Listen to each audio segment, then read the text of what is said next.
আহ, আজ রাত আহ, ভোর 5টার দিকে আমরা তাকে ঢাকা থেকে গ্রেপ্তার করেছি। গ্রেপ্তারকৃত আসামির নাম মোহাম্মদ ফজর আলী, বয়স 35।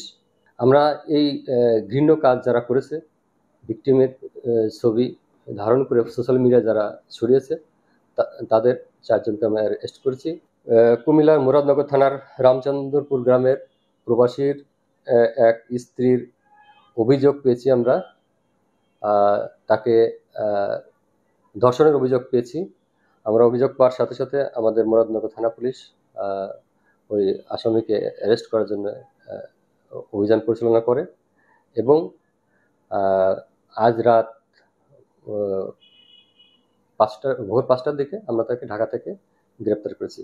গ্রেপ্তারকৃত আসামির নাম মোহাম্মদ ফজর আলী, বয়স 35।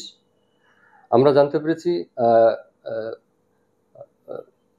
যখন ওই প্রবাসীর স্ত্রী ওনার বাপের বাড়ি বেড়াতে আসছিলেন, তখন এই ঘটনা ঘটে এবং স্থানীয় কিছু লোকজন তখন ঘরের ভিতর ঢুকে ওই ফজর আলীকে মারপিট করে এবং তখন ফজর আলী কিছুক্ষণ পরে পালিয়ে যায় এবং পরবর্তীতে ভিকটিমের কিছু ভিডিও ধারণ করে তারা সোশ্যাল মিডিয়ায় ছড়িয়ে দেয়। আমরা এই ঘৃণ্য কাজ যারা করেছে, ভিকটিমের ছবি ধারণ করে সোশ্যাল মিডিয়ায় যারা ছড়িয়েছে, তাদের 4জনকে আমরা অ্যারেস্ট করেছি। একজনের নাম অনিক, একজনের নাম সুমন, রমজান ও বাবু। তাদের বিরুদ্ধে প্রচলিত আইনে বিধি মোতাবেক ব্যবস্থা গ্রহণ করা হবে।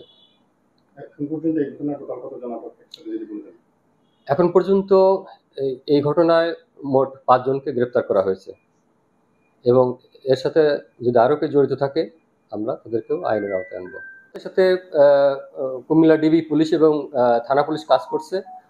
বিষয়টা যেহেতু একটি মামলা, ধর্ষণ মামলা হয়েছে এবং এটি তদন্ত চলছে, তদন্তের পর্যায়ে যদি জানা যায় ঘটনার অন্য কোনো মোটিভ আছে কিনা, এর সাথে আরও কেউ জড়িত আছে কিনা, আমরা সবাইকে আইনের আওতায় আনবো।